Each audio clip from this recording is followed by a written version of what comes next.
So really excited today to be spending the whole afternoon talking about open source culture, contributions, ideas about barriers and challenges, and critically, how we can practically solve stuff um, in our own institutions or as a group of institutions as well. We've already talked a little bit about this morning. We've talked a little bit about challenges from sort of a systemic and institutional level, but there's plenty of small challenges and barriers that everybody faces to open source contributions as well. And this is what we're going to spend the workshop focused on. This workshop is in two parts. We've just done our icebreakers and intros. We're then going to look at some of our open source reflections, and that is going to be accessible to you whether you have never made an open source pull request before, or you are an old hand maintainer or core contributor. We're going to talk about open source barriers as well, and start trying to categorize some of them from sort of individual all the way through to systemic. Then there is an hour and 15-minute break, which I didn't know about when I put the workshop together. But feel free to either come back or leave at that point and go to another session. I'm not going to be repeating the workshop, so if you come back, there will be different content. So please come back. I would like you to come back. But I will also understand if you want to go to some of the other amazing sessions that are on RSECon today. So after the break, we'll be learning from existing practices. We have some presentations from folks who are already doing a lot of work to promote open source contributions at their institutions. And then we're also going to put our heads together and think about practical solutions to some of the barriers that the earlier session has identified. So how can we start solving stuff from the ground up on things, and getting that moving forward as well. And then there's plenty of time for group discussion, group contribution as well. So I'm going to repeat myself just very quickly for the folks online because they did miss my opening spiel and I didn't have my nice slide either. So my name is Arielle Bennett. I'm a senior researcher in open source practices at the Alan Turing Institute. I'm a core contributor to the Turing Way, and hello to the folks that I see in the room who are also contributors. I'm also a member of the OLS community as well. I was a Center for Scientific Collaboration and Community Engagement Fellow in 2019, but this year I'm a Software Sustainability Institute Fellow, and I'm really excited about it. My fellowship is called From Open Code to Open Contributions, Exploring Open Source Culture in Academia. You might have guessed that from the title of the talk and the workshop.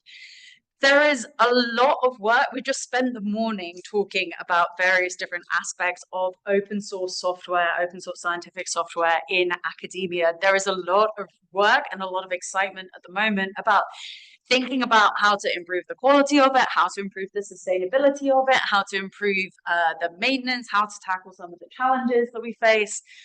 There's also a lot of people who have taken a really detailed look at GitHub and have come to a lot of very similar conclusions across both in sort of what I would call commercial open source and academic open source as well, and are sort of trying to highlight this problem and with the intention of hopefully getting people to solve it at an individual and systemic level. So there's some examples of some really interesting reading. So my fellowship, this is just a little overview. This workshop is part of my fellowship that I'm doing this year with the Software Sustainability Institute. I'm one of a whole class of amazing fellows that are doing lots and lots of different work, and I'd like to shout out particularly to Oscar, who's in the front row, who's our lovely community manager, who's done a lot of work in creating us, bringing us together as a community and as a cohort. So I'm not just running this workshop. There is also currently a survey open, and there will be a link at the end. So if you've not done that survey, please do that survey and share with all your friends. There's looking at, again, sort of the barriers you face, how you use open source in your day-to-day role, and the types of stuff that you would like to see happening as well to improve sort of overall open source culture and support within academia as well. I am also working with Ben Thomas at the University of Southampton to hopefully do some focus groups this autumn as well. So if you're interested in that, keep an eye out because we'll be sharing more information on that as soon as we've decided what those focus groups are going to be on. Hopefully out of this we'll get scientific publication, we'll get a policy paper, and maybe even work on a pilot design based on all of the wonderful ideas you come up with today. It would be remiss of me to do a presentation without mentioning the Turing Way. I don't actually think I'm capable of it at this point. But this is the Turing Way is a project that I'm a core contributor of. I'm on the steering committee. It was the project that taught me how to do a pull request when I had no idea what GitHub was. It's an open science project and community-driven handbook on data science and research practices. We deliberately involve and support a diverse community to make data science and research reproducible, ethical, and collaborative for everyone.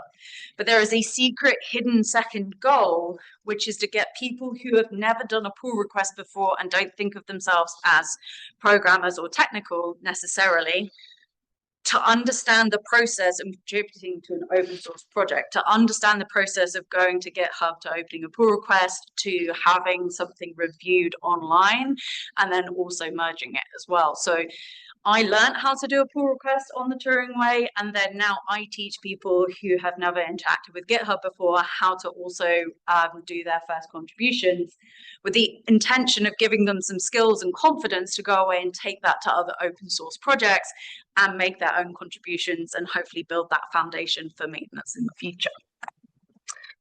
So we do this in a variety of different ways. We do mentored contributions. We ask people to maintain and improve stuff. It is really hard for me not to just fix a typo when I see it, but instead open an issue and say somebody should probably go here and fix this typo, but it is worth it. We love sharing resources as well. All of the images you can see on here are wonderful Scriberia images that are all available open source on Zenodo for you to download and remix, and we love to see them in the wild. We run a lot of different informal collaboration sessions. We think about global efforts. How do we include people across the globe? How do we make the resources that we produce accessible to people across the globe? And we have an incredible translation and localization working group that does the work of translating from English into other languages for us. And then there are also formal and specific projects as well, where people come together and deliver stuff specifically. We always love to have you people come along, so please do come and hang out. Sign up to our newsletter. You can join our collaboration cafes if you've got some work you'd like to have some input on, or just some body doubling. And you can also join our Slack as well, and that's the link in order to do that. So we have done the ice. So that was my introductory spiel. We have actually done the icebreaker already, but if you have a second, it would be great if you could go to Miro and add that to the sticky note that's in the Start Here section as well. And if you add your name on and your institution on there, then we'll make sure that you're acknowledged in the report that I'm hoping to write up about this workshop as well. So moving on, I did say we were going to start by getting up close and personal on this. We're going to start with, we've had a bit of a chat. I've talked for a bit. It's now time for you to do some post-lunch thinking for about 10 minutes in quiet reflection, and to add your thoughts on these prompts either into the Miro or into the HackMD if you are not keen on writing up in the Miro. So this is thinking about your own experience and interactions with open source, your own contributions to open source. We've got, what was your first meaningful open source contribution? What motivated you to contribute? What surprised you or was unexpected about the process? What barriers did you encounter? How was your contribution recognized by the place where you made the contribution? Was it recognized? And how has this shaped your subsequent engagement with open source? So some nice, easy questions to get started with. Yeah, so this is about 10 minutes of quiet reflection. And then I'm going to ask you to come together in your tables and talk through what you've answered and see if you can come up with some common themes, and we'll come together and do a bit of a report back afterwards as well. And if you have never contributed to open source, then my main question to you is there ever a situation where you've wanted to contribute to open source? Are there projects that you would like to contribute to? And if so, what are you concerned about?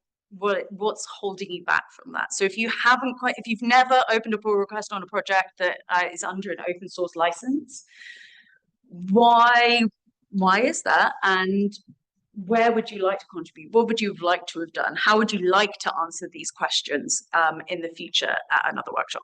So I'll put 10 minutes on the clock. Thank you very much, everyone. It was really nice going around and eavesdropping on everybody and listening in conversations. And I hope you found that inspiring and thought-provoking. Enjoyed talking about your experiences. I can pick on tables, but I have a volunteer table who wants to go first and share their thoughts and output. And if somebody wants to take notes in the group discussion section of the Miro board, that would be great as well. Jim. Yeah, so one of the things that came up was the word meaningful, sort of all sorts about that and what we think a meaningful contribution means.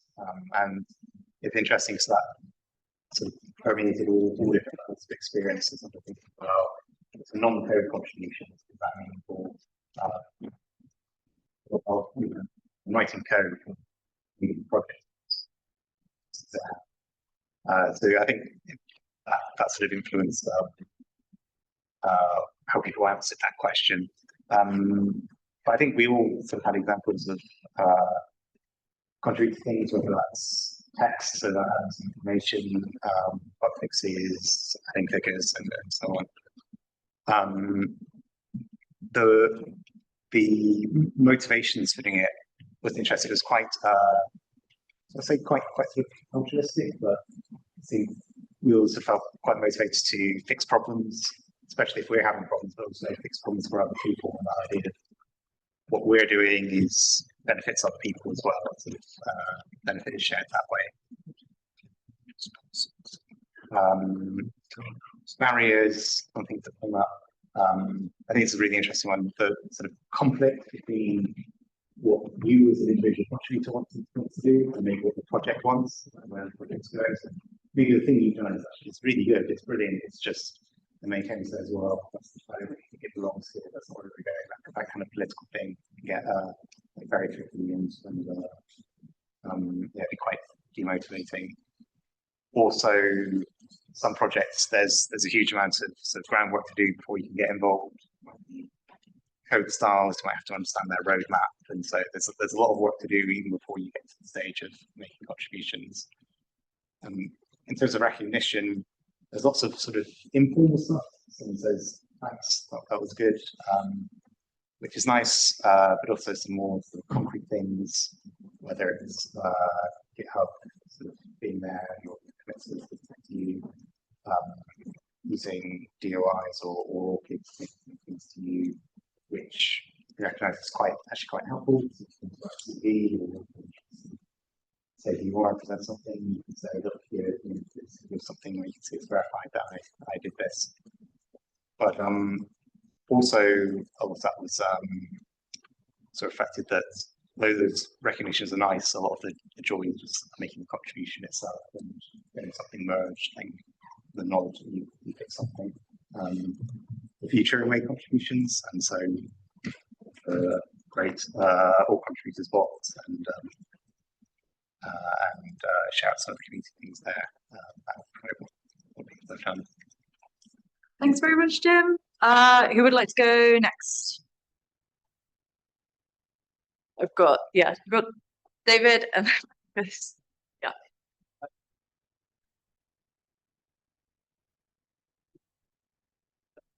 Tooling and the way development tooling has made contributions a lot easier, and especially GitHub in particular. So we talked about sort of historical things with subversion and source code and where they work, doing things without code away. That's very hard to do that project, even if they're open source. I think that one of us explained that was really the way into open source was really only because GitHub existed. Without that would be a challenge. But also the fact that even though GitHub is a really good way in, there's still a barrier. Things like Wikipedia, for example,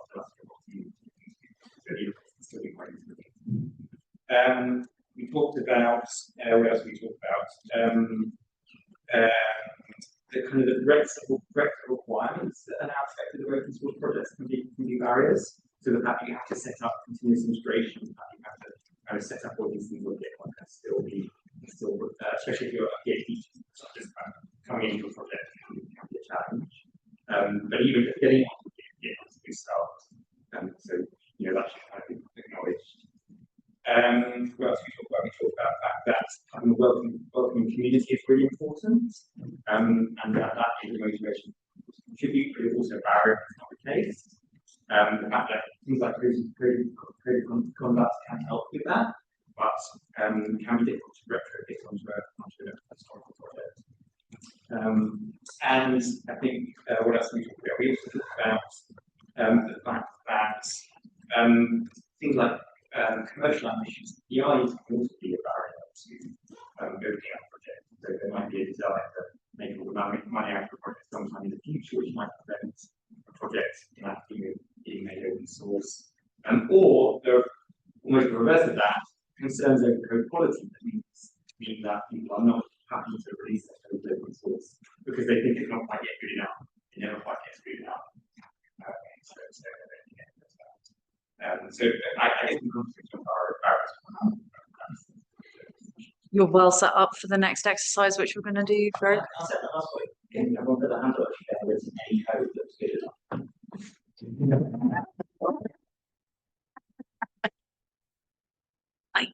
enough. Marcus. Cool. We only really talked about 3 of the 6 questions, which were slow. And they were mostly around, first of all, the first contributions, how did people get into it? The most common story seemed to be of 2 forms. One was you wrote a piece of software by yourself as an academic, you were a PhD student, and you just slapped the license on it and sent it off to GitHub because why not? And then maybe something happened 2 years down the line, someone came and helped you out or started using it, maybe it did. And the other version was your team had a repo, your lab had a repo, and you were asked to contribute to that, and you had the person who was approving your PRs was like in the office next door or in the chair right over there. It was like a group internal thing, and then it got started from there. In terms of surprises and barriers, which was the other point that we kind of moved on to and then stuck to, one thing that came up was that Git is just hard, and you don't learn it as an undergrad, and suddenly you just at some point realize that you have to use, nowadays it's almost always Git, might have been something else before, but they are not easy piece of software to get into. The user experience is going to be quite intimidating, and it's just quite a big barrier that we should probably help people get over. The same thing that Dave's team mentioned, supervisors sometimes being obstacles. Some of us had an experience where there was pushback from the team lead on publishing code openly, at least before the paper was out, and like delaying, and it's important, and that sort of thing.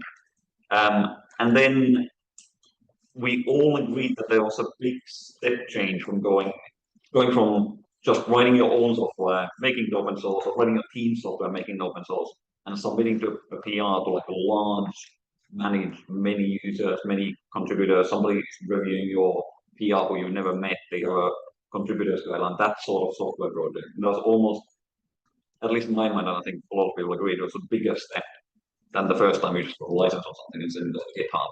And that comes with a lot of barriers. It can just be plain intimidating, exactly what James is saying. You never feel like your code is good enough. You don't know quite how it's going to work. It's a big machine that you're entering, and you don't quite feel like you know what you're doing the first time.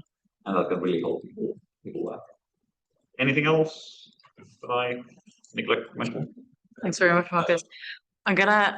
These quarters have been great. I do want to spend 10 minutes on the barriers, so I will ask people to be a little bit speedier. If you agree with some of the stuff that they've already made the points on, then please do feel free to say, we agree with these guys, just so that we can finish bang on time, because there's poster presentations to get to. But do I have any more volunteers? Great, over in the back there. We did talk about contributions being positive and negative and such, but sometimes you just run into this flat silence if you contribute something to a repository and maintainers don't do anything. But we also have positive experiences with the maintainers, like huge great responses to pull requests and very encouraging. You had something similar about not feeling your code is good enough, and eventually I think sort of deciding you trust yourself. Your code isn't, you have to do that because you have contributors to some quite high profile repositories who spend days trying to polish up their very small fixes to make sure they're perfect.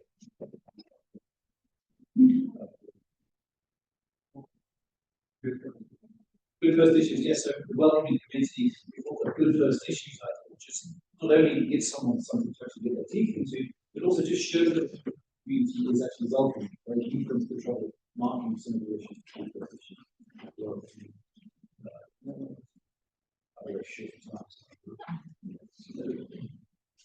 Thanks very much. I love that believing in yourself. I think that's a really good, like, trying to be perfect and then being like, no, this is good enough. It's fine. Other volunteers? Yeah, because we haven't heard it yet.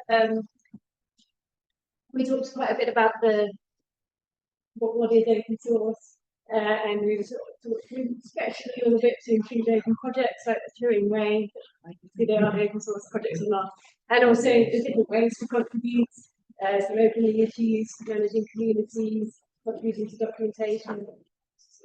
We had quite so those had a positive experience, had good mentors earlier on, so we were actually mentored to our first open source contribution, and then so we were identifying that as a bit of a bottleneck of your training, particularly PhD and postdoc. And we had quite a discussion about different cultures and different subjects. So some developing software is quite linked to developing a research network, so there's an incentive to do it. Others, I think the ones we were hearing before, that there's resistance to share because you're worried about your IP, essentially. Yeah. Great, thanks very much. I love that point about mentorship. I think that's really important. I've heard that come up in a few places. Claire? Yeah, I just wanted to build on that mentorship theme then, because we were exploring a lot the experience between the mentor and the either first-time contributor or other contributor, and some of those tensions can arise because the mentor might be, the maintainer might be time-strapped, or they maybe have too many asks of them that are not appropriate for the hobby project. Maybe they did something like that. So we're exploring some of the things that actually helped in that scenario. So some things like documenting expectations being important, but maybe they don't read that. Things like GitHub stored replies so that you can quickly, like if you get more information that doesn't take a lot of effort from the mentor, that could help. And things like near-peer mentorship, and the idea that maintainers of projects aren't always the ones that are the best mentors for you. So sometimes it's someone who maybe just have gone through that a few days before you even, and that might be enough. And that sometimes those experiences can even be more positive than talking to the guy who's been around or the gal who's been around for years and years. So we just talked a little bit about those kinds of positive experiences too. Lovely to hear that. I think which tables haven't been? I think the one over in the far corner. Could somebody who's not David share out? Because he's going to talk to you all after the break. So.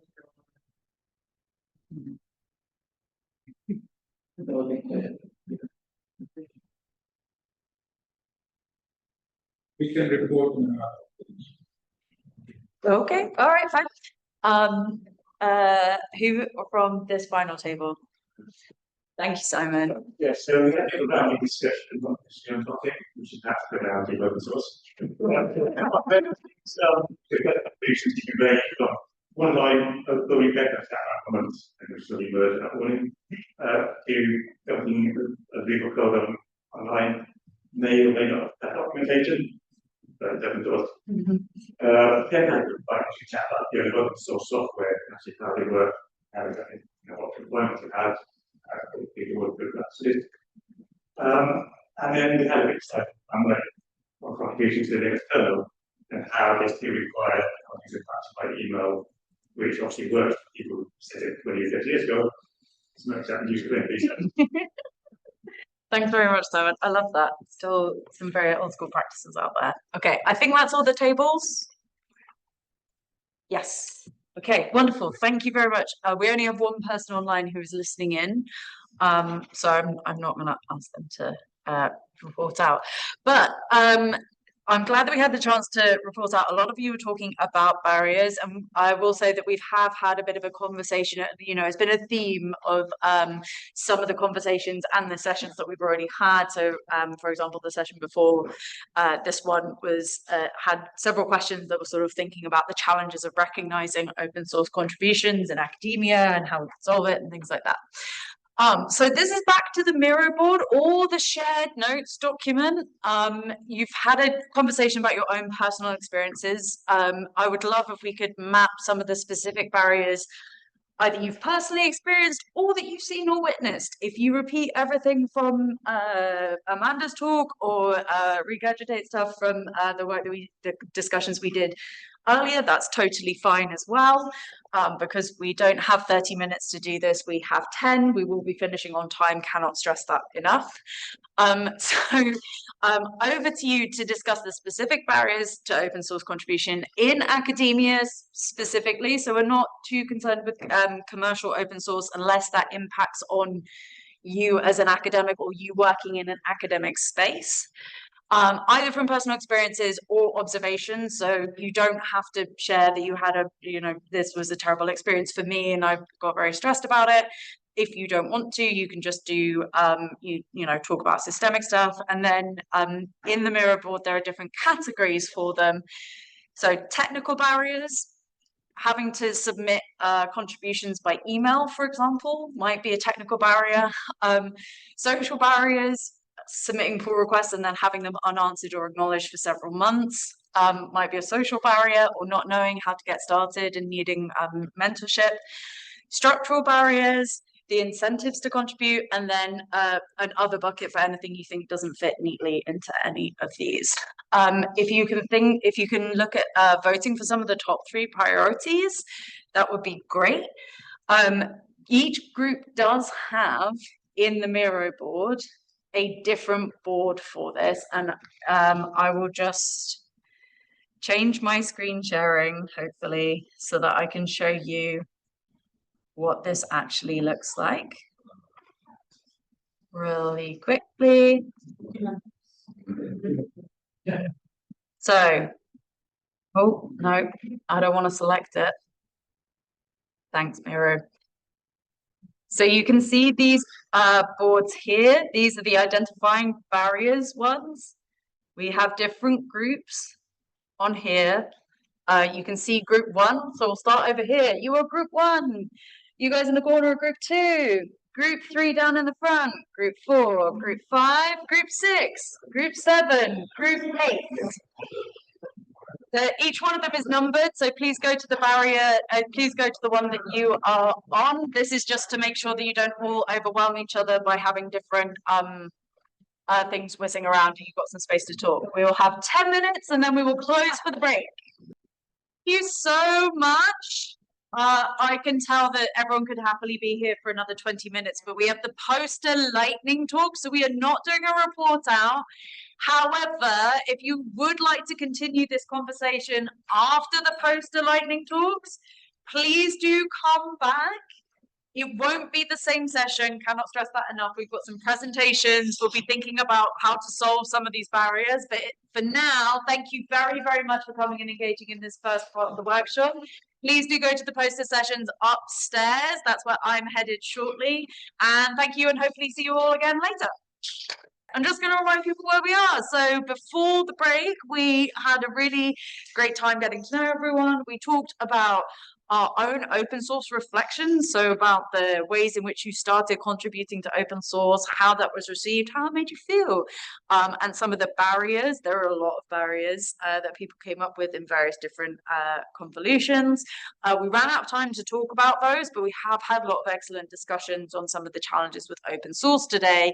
And the good news is that now, after a lovely break where we all had a look at the amazing lightning posters, we are focusing on what to do next. So we've done a lot of discussion and a lot of reflection, and now we're going to look at practical solutions and trying to problem solve some of the challenges. We're going to start this with 2 excellent presentations from folks who are already working to improve open source culture and contributions at their institutions. So we've got 2 presentations coming up. We will do a bit of Q&A after each of them as well, and then we will do some problem solving. So first up, I am delighted to welcome David Perez Suarez from UCL. I'm going to hand over to him now. Big round of applause for David.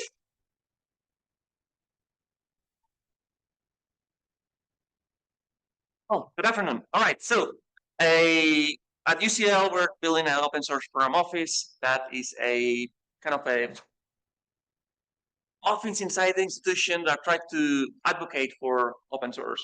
But before I go into what is open source program office and how we are creating that, I think it's useful to know a little bit of who am I and how I got to here. And maybe some of you have a similar experience than what I did in my life, or maybe that's yours different. My first thing that I come to me, like when I learned about open source, was when I discovered what Linux was. That was at the end of my high school. Someone was telling me about Linux and that it was something that people could change and modify. And I'm like, wow, that seems amazing. I could learn something about it. I didn't know much programming. Well, I didn't know any about programming at all. So I was just a user there. Then I become my undergrad in physics. I did astrophysics.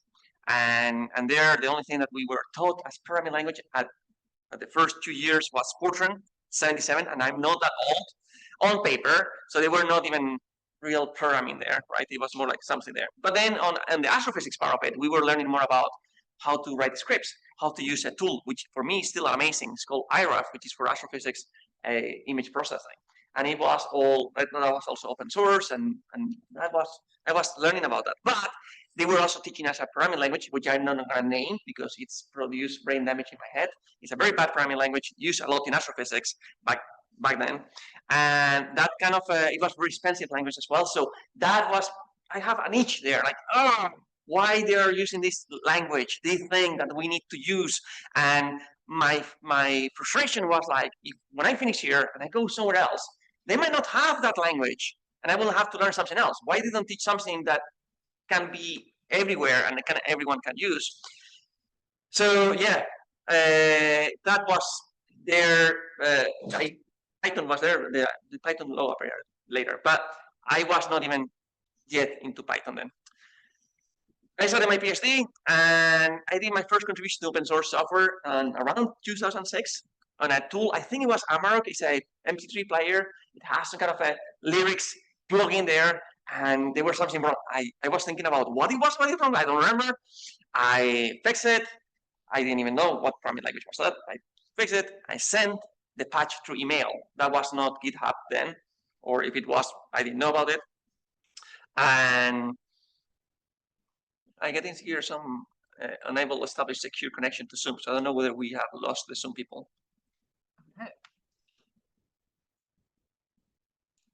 And he's rebooting. Okay. Anyway, that was my first contribution. I have to send a patch by email. That for me was like, okay, that sounds cool. The good thing, as we were discussing before, it was the when I received and when that was merged or accepted, and then my name appeared on the contribution list later. And well, Neil, you don't see the slides. No one sees the slides. But seeing the okay, join from, I don't know. Seeing my name on that release notes, for me, like, wow, this is cool. This works. This is working. That's nice. Similarly, my next image that I have there will you might have kind of a image memory from before. It was GIMP, and my PhD was on image processing. And one day I put that image on GIMP. I played with some filters, and I saw something. I'm like, wait a second. I couldn't see that in the image. It was a simple edge detection, but I didn't know about edge detection enough yet. So I remember about open source being the code available. So I went into the code of GIMP, look at the code, and I tried to implement in that main language the same C code that it was there to understand what was going on. And then I discovered that there was a very common algorithm in image processing, which was a simple edge detection. But the fact that I could investigate, learn more about it, that kind of opened me more of the interest on learning more about open source. And of course, there was open science, right? They were the thing of, I was doing my PhD, I was writing some code, some things, and I was like, can I put that on the paper? I was like, no, not in the paper, you cannot put that thing. They were not a place to put it in the paper. Can I put it somewhere? So I put it on the website and link from there from the paper. Now that link probably is defunct because the page was gone. And then that was all my PhD. But then I moved to my postdoc. And in my postdoc, we met in a conference, many people, and we were talking about that a name language, evil, and we're like, we have to get rid of it. So we come up with possibly this Python. So we created SumPy, which is a Python library for solar physics and data analysis. And we started to create SumPy. We started to develop that thing where people all around, mostly US and some of us in Ireland and UK.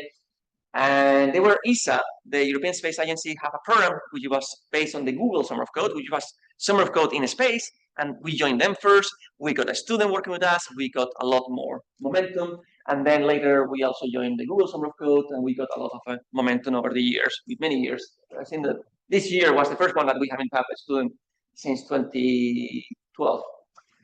We created also the Open Astronomy as an umbrella organization to have collaboration with other sister astronomy related projects in the open source world, like AstroPy, YT, and yes, there's many other projects like from Julia, from like I tried to get also from people from R as well, and C. So we have this umbrella organization that we help to collect and to communicate between us, even if we are using different languages, having to have a common interaction. Then I joined NonFocus, and in NonFocus, I'm part of a chair of the small development grants, and that also has helped me to see how what other projects are in NonFocus, what they're trying to do, and how to get money from that. And all across, probably from my beginning of my postdoc, I joined the Carpentries as well, which is also an open source community, but mostly focused on educational material. So that's my small, short biopic of pictures and my life. And now I'm going to jump to UCL. So in University College London, we have a RSC team since 2012, and we are, well, I don't know how many people we have now. I lost track. But one thing I like to highlight is that many people that have joined our team has come from already being contributors in open source before that. So I have here a list. I probably am forgetting someone. So if anyone here, I don't know, probably the people are here from UCL. I think that I have you there already. But we got people from Apple League who join us, people from Julia, people from AgTech. Well, the Julia and AgTech is the same person. SBML, one person who has a plugin as well from ImageA and Fiji, Phoenix projects. I forgot that name of the project now. Of the squares, the blue squares. Another one from high energy physics and AstroPy and SumPy, sorry. So we got a number of people that are maintaining code that is not mostly their PhD code that they have there, and then some people use it. They're like people that have a larger kind of users, and they're not a single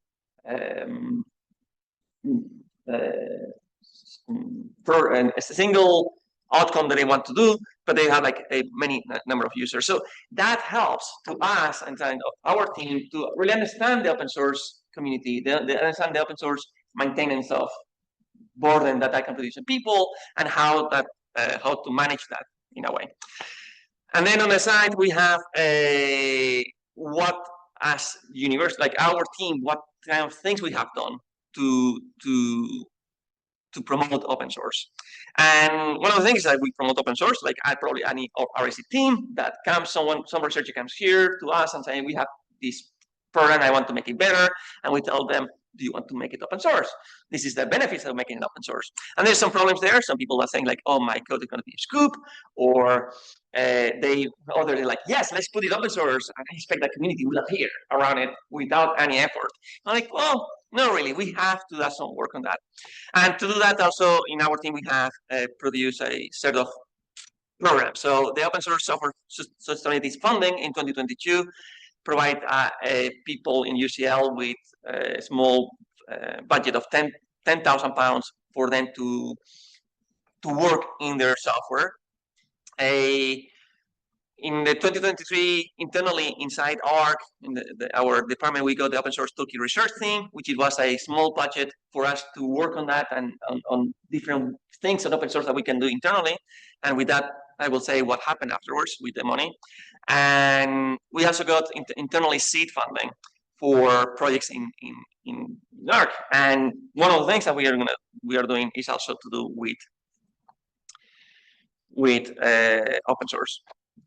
Now, the OSPO, right? So we have the UCL, we have the university, we have me, we have all the other people in anything, and how the OSPO came out for us to create it. So I attended a conference in 2021 in London, was the OSPOCom Europe. I attended completely by chance. I got an email. I saw like, oh, there's some free tickets there. I just live nearby, so I went. And there I found about the Linux Foundation and the To-Do group, which is an OSPO, so it's a network of different companies that are running an OSPO there. Also the OSPO Alliance, which is the equivalent, but from the Eclipse Foundation. And I discovered also about the term of inner source. Have you ever heard of the term inner source? You know, open source, but inner source? No, right? Right, so for me, that was completely new. That is essentially following open source practices inside of a company. Probably there's a longer definition of that. I don't know whether Claire is there. That's a good definition, okay. So, essentially is that. And for me, that was like, wow, why we don't do that in the university? I was trying to fix something in some page I saw, and I'm like, I don't see the source code there. And I work in this company, university. Why I cannot see that thing? Why can I cannot contribute code to them? So that was a very, very impressive thing. 2 minutes, right. Then time happened, and then we got to February 2024, where we have the money from this small budget that we got inside. And there I went to 4 conferences in a week. FOSDEM, ChaosCon, the Open Forum Europe conference on policy in Europe, and the State of OpenCom in 2024. And there I discovered many things across the whole ecosystem. It was quite intense. But I met there the OSPO++ network, which it was a one of like this To-Do and OSPO Alliance. It wasn't a network of different universities and governmental bodies creating an OSPO. So there I got in touch with that person, and that helped me to work more. That was Jacob Green, which then, thanks to that, I created a London open source breakfast, which was a one-day community to discuss with other open source things there across the London, and the OSPO for Good in the UN. So there I get learned more and more. I gave a talk in RSCon 2024, and I participate on with Alan Turing on the Practitioner Hub in November 2024. And 2025, we joined Curious, which is a network of OSPOs, like the other I mentioned, but for academic bodies or institutions, and the HPSF. Now, what is our goal? As an OSPO, we have education. We want to create open source tool training and development for everyone, not only like students, but staff and researchers, teaching the philosophy and mentoring and helping the employability that are produced inside the university to have those trainings inside there.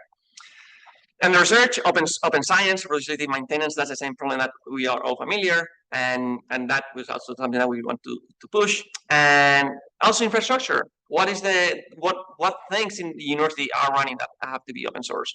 Normally we think only on the HPC side, but we have also like Moodle or the websites and all the things, but also I will never say that word, sovereignty of the systems.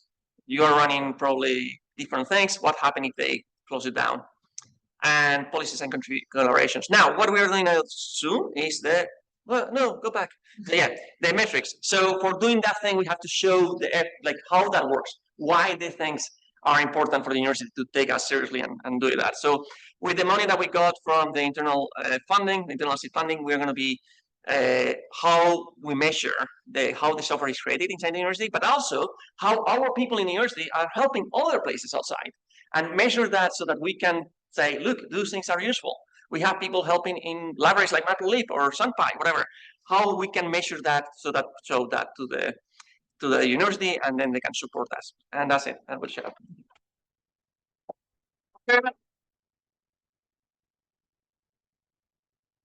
Thank you, David. You can take a seat for now, but I'm going to ask you to come back up in case people have questions in a second. I'm just going to hand over now to Markus Hauru from Turing to talk about the open source service area at the Alan Turing Institute. Big round of applause for Markus.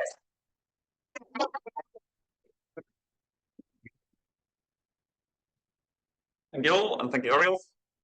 I'm Markus Hauru. I'm from the research engineering group at the Alan Turing Institute, and I'm part of this thing called the open source service area. There are others. I'm just going to quickly run through what that means. Slides. There we go. So just a couple of slides first on the research engineering group at the Turing. It's an RSC group like many others.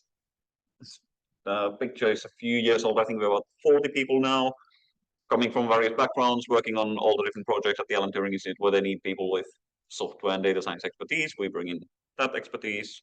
The postdocs and PIs bring the domain expertise. Probably quite a familiar pattern. We are very much an open source by default team. And I think we do many of the foundations of that quite well. We openly license most of the work we do. And we advocate for open source quite vocally on the project that we are on. Of course, sometimes there's reasons why there might be pushback, there might be external collaborators and so forth, but we really try to be advocates for licensing openly the work that we do. Just my personal opinions on some of the things we could do better.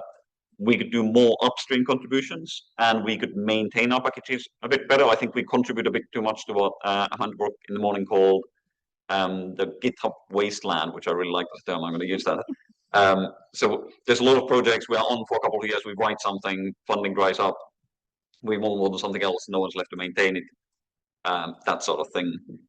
This is not so much, my point isn't that these are the most important things we should be doing better. The point is more that I think we should all be thinking about not just have we put an open license in the code we wrote, but in what other ways are we contributing the open source ecosystem more broadly? What are the other things we should be thinking about when we think about open source impact? The license is only useful if somebody actually exercises the rights given in that license. To that end, there's the open source service area within Reg being the research engineering group. So service areas in general are something where we all in the team take about 5% of our time, and we put it towards something that is not project work, but is useful for the team. So that could be organizing recruitment things, or doing internal, external communications, EDI, GitHub maintenance. There's various service areas. And since a couple of years ago, we've had one called the open source service area. And that is what the rest of this presentation will be about. I'm just going to read out loud that sentence that it tries to define the purpose of the service area.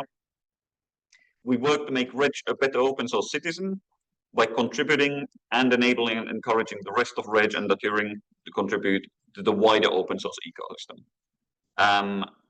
This is the goal that we try to achieve with very little time. We have a couple of people, 2 to 3 people, varying little with an actual allocation. So we can say half a day a week of our time is actually dedicated towards doing this. And then we have a number of other people who are very active in this just out of goodness of their soul.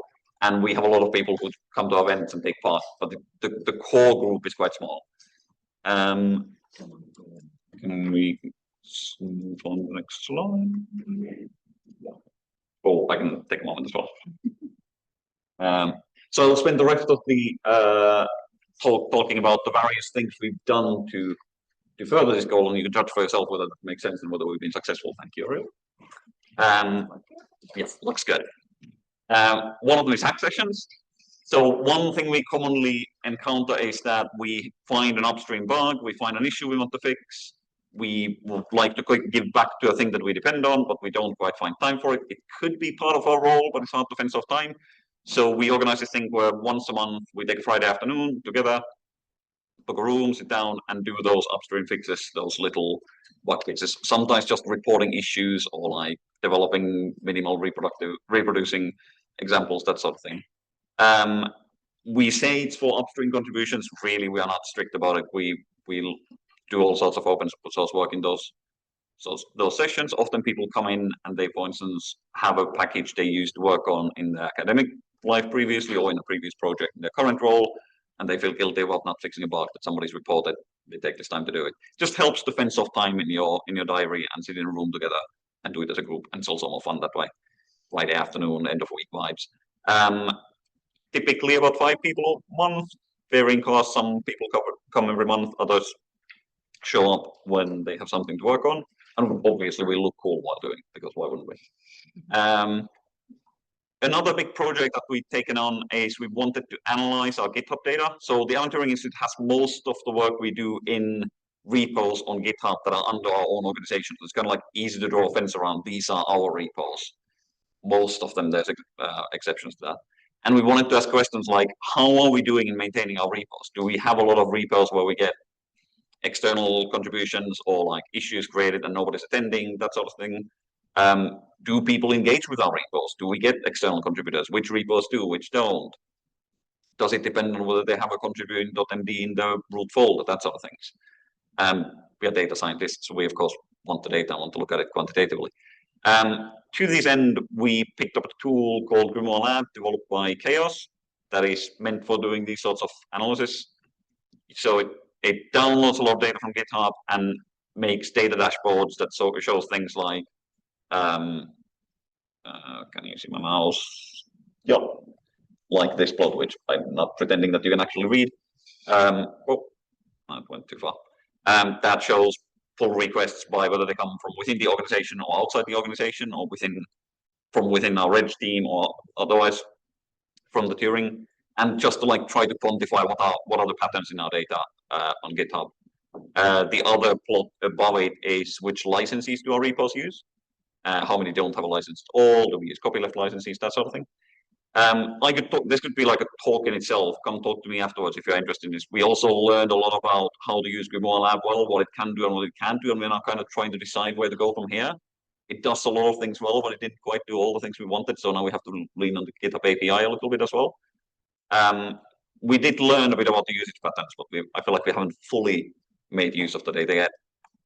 A couple of things that have come out of that analysis is that we found it very helpful for just identifying abandoned repos. I checked, it was like 700 and something public repos under the Alan Turing Institute organization.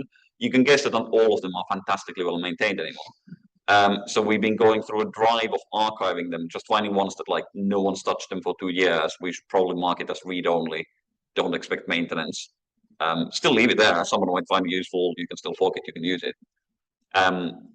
Been doing that, almost done with that, and then would like to move on to checking whether we have open source licenses or in general a license on everything that we put on GitHub. We don't, but why do some repos not? Identify the ones that don't, and like ask the maintainers the reason. Maybe you just didn't think of it. Would you like help in picking a license? That sort of thing. You can maybe notice a pattern where the open source service area is doing like some of the things that an OSPO might do, but only a small subpart because we're just doing it on like a bit of extra time that we have, half a day a week sort of basis. Would maybe have might be good to have an actual OSPO at the Alan Turing Institute at some point, but not there yet. And then there's also a laundry list of little things that the open source service area has done that don't fall into any neat categories. There's, for instance, FOSDEM attendance. A lot of people like to go to FOSDEM, which is a big open source conference in Brussels every year. We've been taking part in organizing some sessions there, or various people around the open source service area have kind of like come together under the banner of the service area to do that.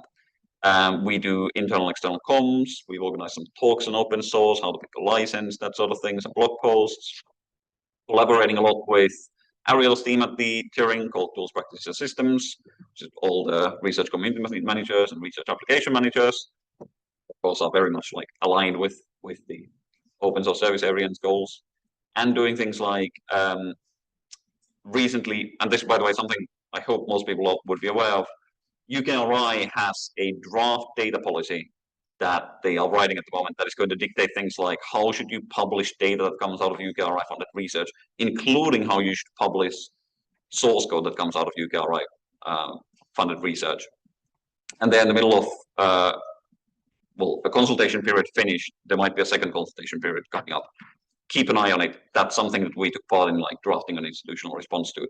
These are all things where we don't necessarily do that much, but they're kind of like a thing that is easier to organize when you have a banner and a label, a fortnightly meeting where you can show up and say, hey, could we take part in this? Would somebody like to volunteer to like co-organize a talk with me or take part in this consultation project, that sort of thing. And that's all I have to say. I just want to name drop a few of the core people who've taken part in the open source service area work a lot. Rosie Wood is not in the room, but is in the building. Martin Stoffel, David Llewellyn Jones back over there, Jim, Andy, Arielle has been kind of like our contact at the tools, practices, and systems team. And that's all. Thank you.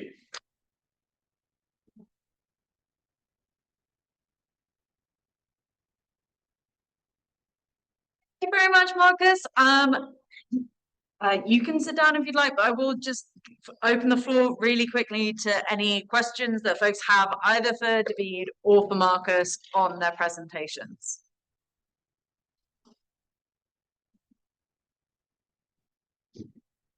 Great. I'll go Jim first, and then. Are we allowed to guess some mention of language? Don't talk to me. I think now say it. You know, but you're talking on the eye. You have 3 letters. That's what I'm saying. Yeah.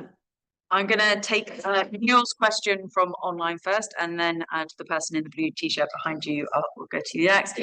So the question mostly for David, what have you found to be the best way of identifying the open source projects that people at your organization are contributing to, so that you can see if this is increasing or decreasing?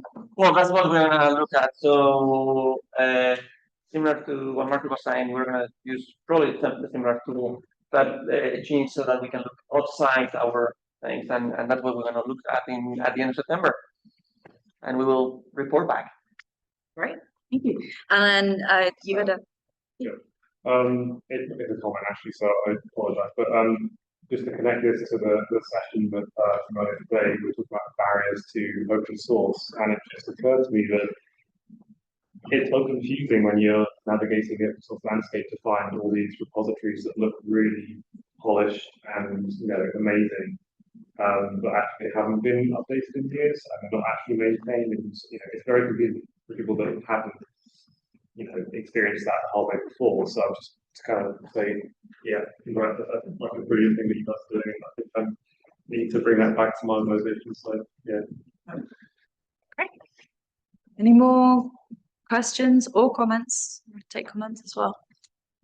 My question was actually, why bother archiving, which is the exact opposite of the car, which is why I'm asking. Because when I go to my friend's house, I don't say, your bathroom is pretty dirty, man, can I clean it for you? I just say, oh, they haven't gotten to it yet. Maybe I should be a better friend. But like, I'm just wondering, like, when I see a repo that hasn't been updated actively, this is the first thing I do is check. It's like, oh, okay, no, it's been 3 years. There's been 2 commits. I'm just not going to use this. And that seems to work for me. I have industry experience. And I'm just wondering, like, is there any proof that archiving helps? Proof is a strong word. I see 2 purposes. One of them is to just clearly send the signal without forcing the person to go through the commit history and be like, has anyone done anything to this? Also, there might be repos which haven't been touched in a long while, but if something came up, it would get the attention. So it's just a simple signal of like, you can use this, but don't ask for favors. And the other one is for our internal data collection when we do this Google Lab thing, and we want to do things like check, are we falling behind on the maintenance burden or something, to be able to label what are the ones that are still alive in some sense, and what are the ones we should not pay attention to because we've given up on maintaining them. Thanks. And then a person with the check shirt behind. I have a general question, like, did you have like a challenge with like working with scientists to try to communicate all this open source practice and ideas and how to approach open source, because what is kind of culture open source can be very different more than quite scientifically, and so just asking about your experience in this. Or 2. Yeah, David. Well, I suppose that applies to all RCs that have worked with a researcher that can propose to open source the code. And yes, some of them, and as I say, double challenge. On one side, like they don't want to open source it, unless they are obliged to. And the other side, they want to open source it because they think that they will get like help free from all around the world without them worrying about it. And there's in the medium one that says, well, I don't want to open source it because I don't want to get like flooded with questions. I'm like, okay, I mean, it's not going to be so popular, your code, so that's not going to happen unless you put some effort in it, and you will want them to get questions so that you make your code better. But yeah, there's a whole spectrum of different researchers, that at least that I experienced. Yeah, I have a very similar experience. Varies a lot. RSEs that I've like in our team, for instance, everyone's very much on board. When you talk to the researchers, very, very responsive. No one so far in the projects I've been on no one's been very like opposed to it, but often a bit of like, why? What's the point? Or indeed expecting that beautiful things will just rain from the sky once you put the license on it. And being disappointed. Great. Thank you very much, everyone, for that. So, and final round of applause for David and Markus for presenting. Thank you very much.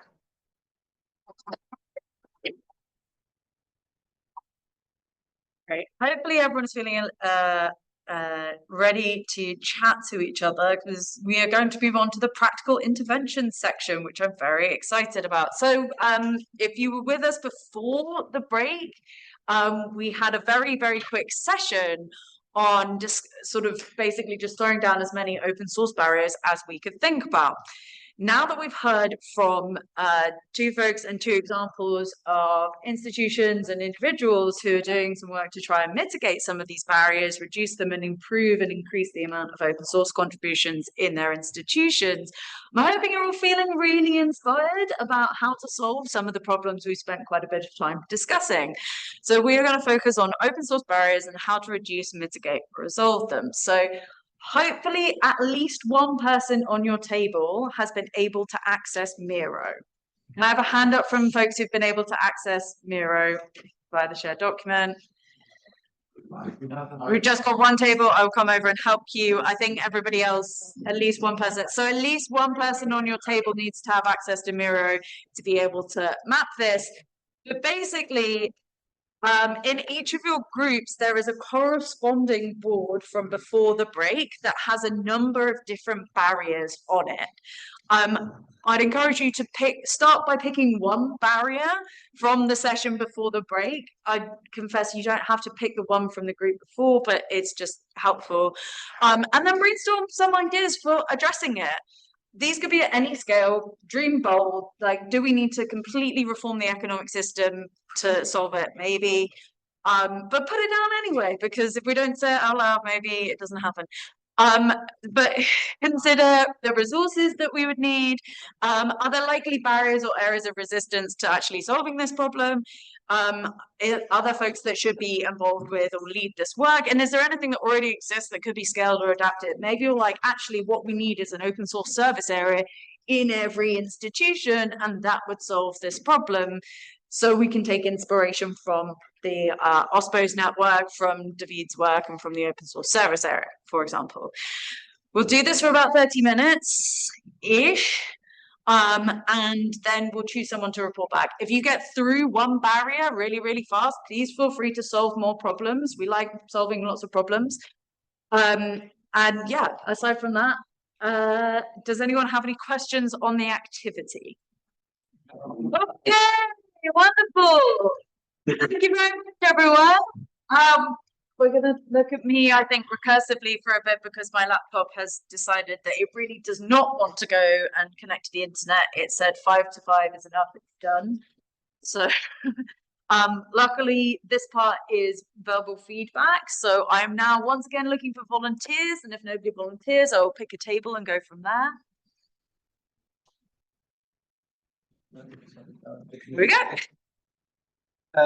The barrier we selected from our previous discussion was that making your own new piece of software and writing a paper, even if you then write the paper in JOS, is more incentivized than contributing to an existing project that already has a JOS paper.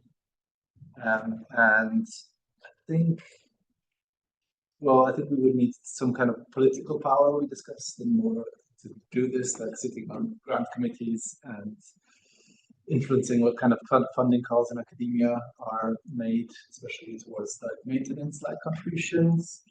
And One kind of more concrete idea we had was to make a journal of open source pull requests, so like rip off JOS, but then, but then specifically for things that already have a JOS name. We talked a bit about different, like having republishing the same software every year, like giving credit to new contributors every year. The existing project research software continues for several years, which we can maybe kind of do with different versions in Zenodo. Had a little chat about that. And everyone should be involved in terms of who's really involved, like all academics and RTPs and funders. Great, thank you very much. Yep, we've got Richard's table. So we were thinking that archiving is really boring, dull work, which is okay, but it could be easier. And it could be easier to do before you get to the point where you have to archive 700 repos. And so the way you would do that is you provide templates for people to actually be able to say the things they don't normally say because there's social issues involved, saying something like, I didn't get that grant, or I hated my co-maintainer, or I just left. And so we're thinking of providing these templates on like a website or some sort of tool that people could drop into repos to say, this repository is on life support, this repository is closed, but I will show up if you ask me nicely. This repository has been superseded by another one. One of the things you could also do is add in the JSON on top of that. So maintainer is false, life support false, true, which would be really useful because then you could actually use that with promo much easier than a natural language template. That was one thing that we thought would be a good integrated solution for at least the problem of how do you archive repos at scale, which is going to be an increasing problem because I think that's hard to switch fields. Another thing that would be useful would be not using AI. So that was fun. But also, if you need to, you actually probably could. So if you have 700 repos, I'm just picking on you, Markus. I'm sorry, I don't know. Very common.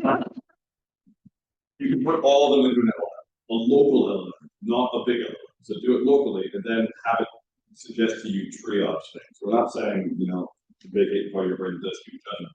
But if it tells you, hey, this one looks like it's a good advocate for getting this template, that would actually be useful. And that's actually a good use for LLMs in a small scale option. Thanks. Thank you very much, Richard. Great. Got that table over there. The reason I asked is because we had the same idea as the first table. We even pushed that further by saying that because you're more incentivized to produce new engineering and not take all the maintenance and bug fixes of existing source code, it's a little bit going against the initial open source philosophy for provided like a Linux kernel, which was to have a strong commons where everyone would contribute to so that everyone benefits. Instead, I don't know, in my field, for instance, in natural language processing, the de facto standard is SPACY. If everyone collectively contributed directly to SPACY, we would get problems. But instead, we have multiple NAP libraries that does specifically what their field does, and they get a tag on it and a DOI, and they have their name on it. It's easier for them to promote than a PR, massive PR, whatever, to SPACY. Another question. So now to this, like, there's two solutions. It's either we try to project what we already do, the means of evaluation that we do in academia to software. So we try to come up with something similar to H-index for software, which poses the value of how we actually quantify the value of a software contribution. I think that's an unsolved issue right now. Or we take the valuation of software out of academia environment, which I guess is kind of what you guys are hinting with having a separate journal of open source research contributions overall. That's it. Yep. Sorry, I just want to jump in with my JOS at this point. JOS will publish new versions of things that have been published before if the changes still meets our requirements for substantial evidence. So I can't say offhand how often it happens, but it does happen that we have a version 2 and very occasionally version 3 of a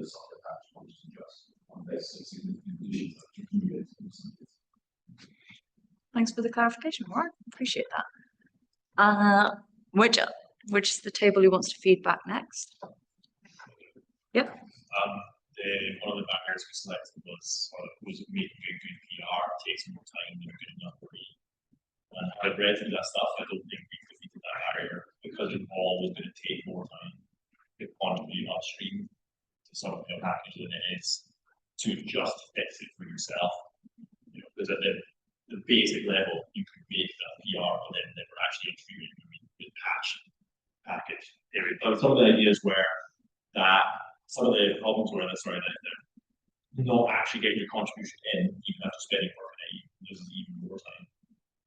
Solution ideas would be down to mentorship. A lot of the pressure that goes on the maintainers, almost everything we're saying here is it's down to the maintainers, which is even more pressure on what's already a thankless task of once your project is big enough to attract contributions, then not only are you doing all the other stuff to maintain, of keeping it up to date with an evolving ecosystem, but also now have guide people through the creation of PR processes which is tough. And so good contribution guides when you get them on there. One of the suggestions was that some packages they've seen have explicitly say we don't take feature request PRs. Instead, similar to like instead, we take proposal for a feature so we can discuss it so we're not wasting time. And the quicker, the more actively engaged the pages are, the more likely it is that someone's motivated to do a PR if things are not going to take a really long time. Again, that's putting the pressure not on the open source contributor, but on the maintainers so I think I guess the gist of that is become maintainers. Actually get it. If a package you use a lot and you want to contribute to, then why not ask them? If you share some of the workload, and then you can maybe get the things that you want in it faster. Maybe think about how we can support maintainers as well doing the thank you tasks to do it a lot. One of the resources we put in there is money for maintaining. Obviously, the software sustainability institute had a call recently for maintenance of software.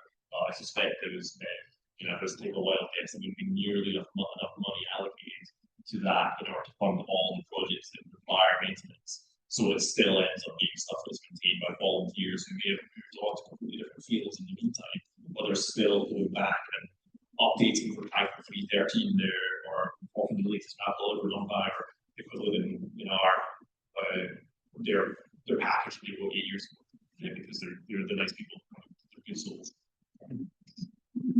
They are. We've got over in the corner. Nice. We were always the commission, but we know the blockchain community, which I think we're quite a bit of exploring. And a lot of the solutions, I think, though we know the things that we very well know, so rules of conduct, contribution guides, templates for interviewing VRs,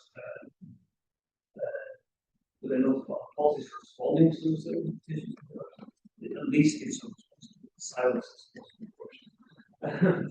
Tagging issues, virtual issues, and encourage voting on issues. Lowering the barriers means something means something to say this and that.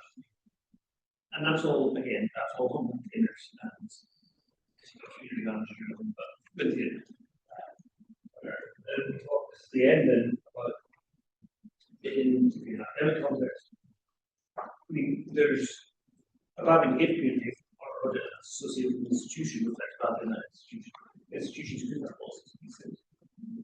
Institutions can also go through that stick with the carrot of all those things we mentioned in contribution guides. Institutions can provide templates. Research needs to, while saying you have to have these things, they can also make it a lot easier for contribution. Yeah, that's a really good point. Any other tables? Yep. So we actually had like a segment discussion about like actually template and you like kind of adding template and kind of connected. And when you start your new project, you can have all your best practices. It's going to be going to be open up, but also going to be some return to also educate and maintain. Like this is a good practice. Don't answer this question to your method, this method. And then also on an institutional level, what we're thinking is you can really try to incentivize that. There's like you don't use your private GitHub account, but it's always like part of a lab or your research group, and then can even be part of an enterprise account. And so there's always going to be someone that can eventually access that account. And because maybe some PhD student move out, and then you don't lose access to the GitHub account. And let me check the again.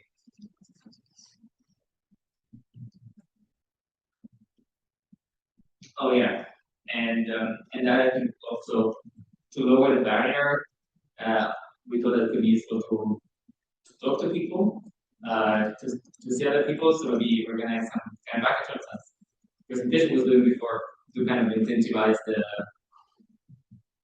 starting with some contributions. And I think that's all. Yeah. Thank you. Anybody? Yeah. Good. We had the first first discussion was really about that kind of documentation or the additional assets that you could put into close the gap between the expectations and time and everything, the constraints that a maintainer might have, and then the expectations and what the motivations might be from people who are coming with a contribution and what you might do to do that. So we had some thoughts on that. I won't go into the detail on that. We moved in then to this idea of what kind of scaffolding could be put in place for maintainers or mentors to kind of boost their resources, and whether or not that could be done by an external resource set, and how that might be funded through getting anointed grant writers to potentially put in template text and things like that to potentially fund some scaffolding resources like extra mentors or extra things like that as part of a project if it was deemed necessary. I really like the idea of making grant writing less painful. Yeah. Great. Yeah, David? So we picked Paris to using tooling. And I guess like things like GitHub, for example, would be an example in research environments. Our solution ideas were essentially to look at training the tools, and in particular, in research environments, perhaps go to PhD students and see what training they need. And we came up with this very specific solution, which was to make sure that not just computer science, not just STEM, but actually all PhD researchers should get this training in these tools.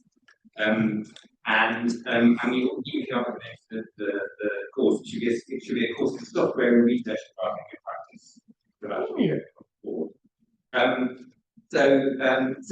What's needed for that? Well, course material and the incentives, things like that. So we looked at the kind of things that might be available.